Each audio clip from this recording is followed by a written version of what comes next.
Hello, I'm Nikko again, and welcome to part 3 of my gear. And this one's going to be my pedal boards and amps. So I have 3 setups, 3 separate ones. Here's all my real pedals. Let's go with that first. So here's my pedals, right here, right? As you can tell, I like Boss products, unless there's, if it's just a regular effect, I'll just buy the Boss one, unless it's a specialty one, as you'll see here. So, let's see here. Tuner, because everyone needs a tuner. I don't care who you are, you need a tuner. Noise suppression. If you have a lot of pedals or you use single coils, this is a must. That fell. Next thing is an Ibanez tube screamer. This one's a TS9. This is the one that, from what I read, correct me if I'm wrong, I'm probably wrong. This is the same one that Stevie Ray Vaughan used. So not the 808 or the 8, the old one, or the hardwire, because that's new. But yeah, this is an overdrive. Next one's a power stack. In my opinion, for what I'm doing and all of that, this is the best distortion. For me, I guess. So, by Boss. There's better distortions out there for specific purposes, but for what I'm doing, I like this pedal. Right? So I have a third one. It's the metal power. I forgot what it's called. But I have another one, but it's somewhere else.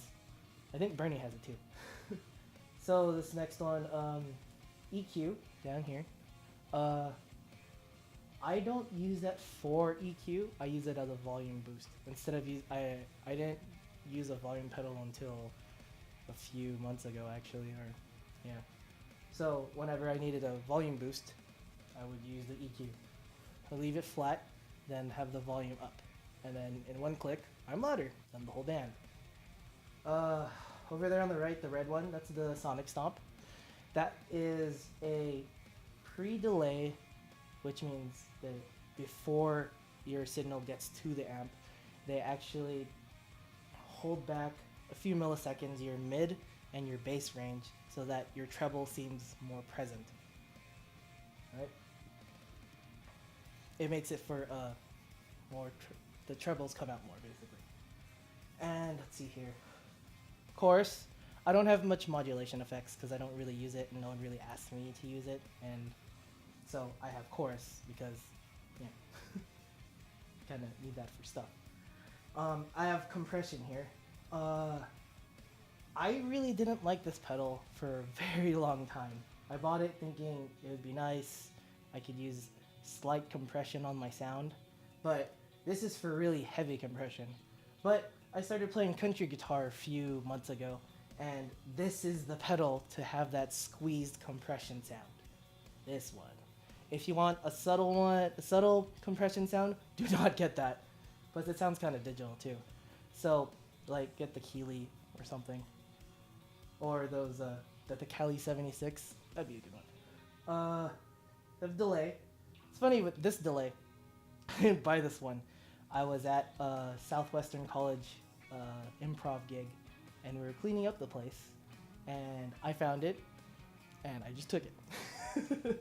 So, if you lost the DD6 at Kava Lounge in 2009, I have it. Over there is my super shifter. Instead of having an octave pedal or a harmonizer pedal, I just have the shifter. It does all of that.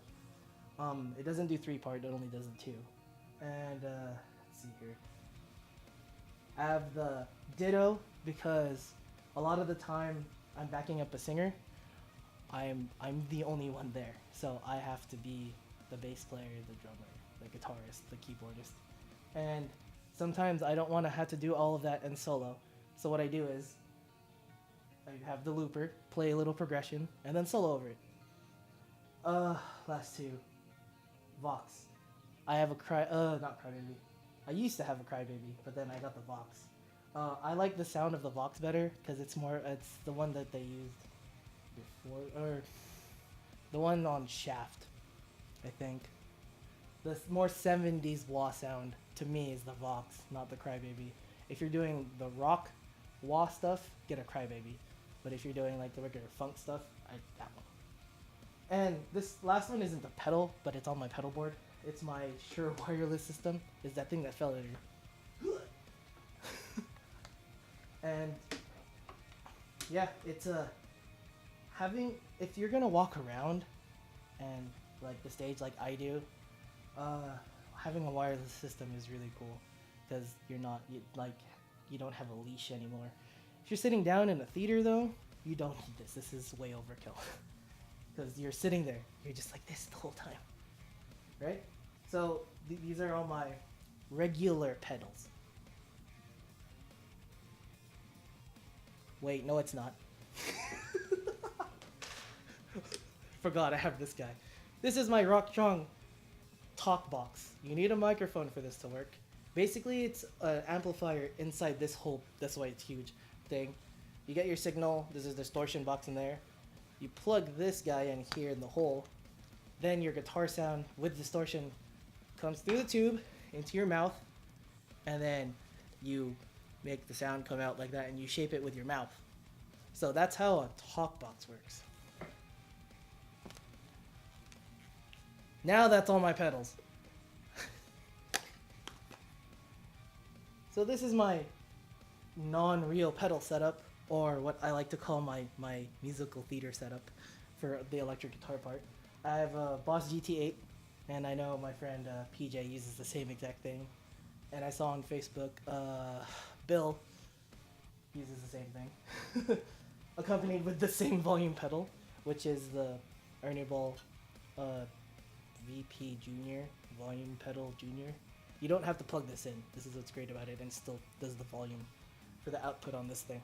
So, I especially like using this for in the theater setting because one click and completely change all of your sounds. I don't have to do the pedal dance. I don't have to turn off the distortion, turn on a chorus.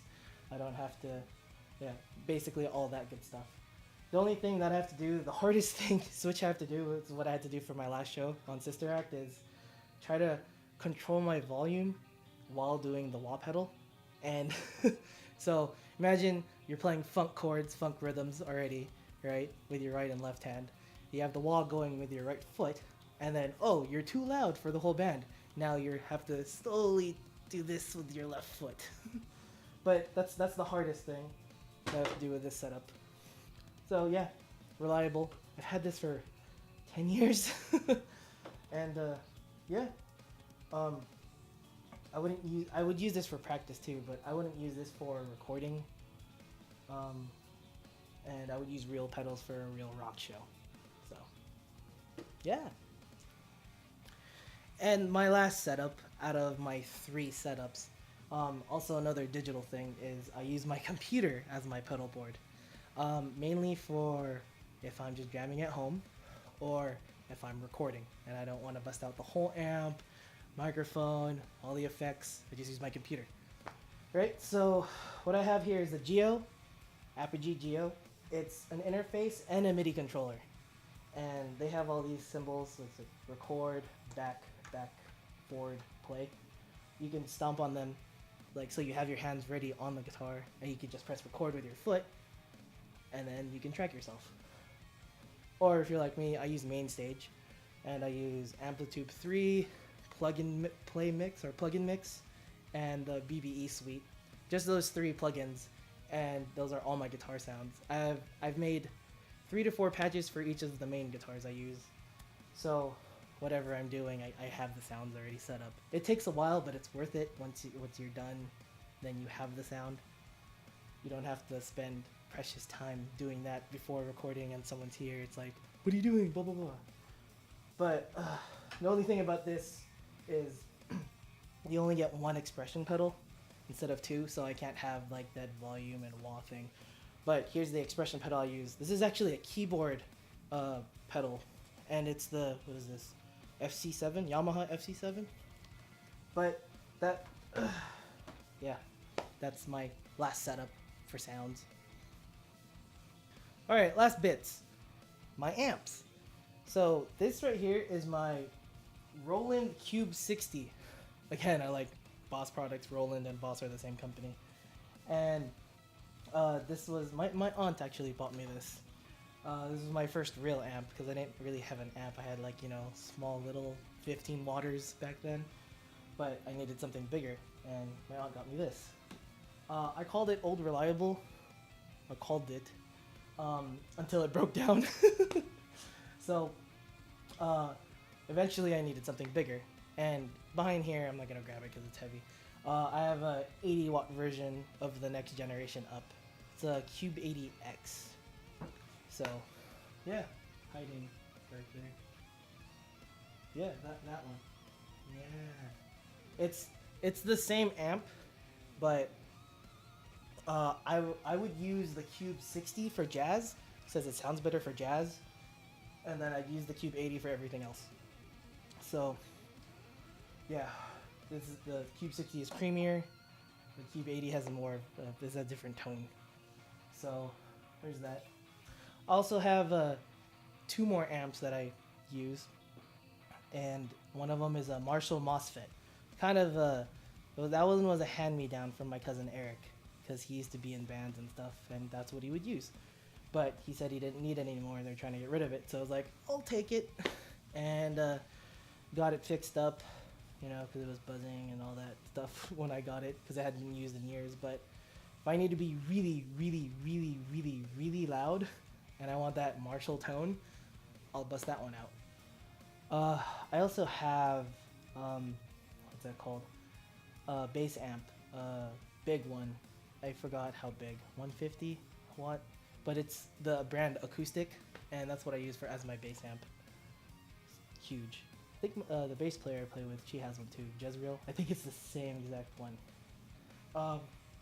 Yeah, and also, I do have a powered speaker, a PA speaker, and if I don't want the Marshall sound and I need to be louder, there's a line out on the Roland amps, and what I could do is just line out from the Roland and then all the way to the input on the, what's that called, the powered speaker. So yeah, I've done that before at JT's in Mission Gorge. But so that's all my stuff, and this is the last video. That's a lot of stuff, and I actually have a use for all of, well, not the second video, but all the stuff in the first and third video. I actually do use all of those things and all the projects that I do, so I know it's expensive, but yeah, I'm glad I have it. I'm very lucky, and that's all my stuff. So till next time.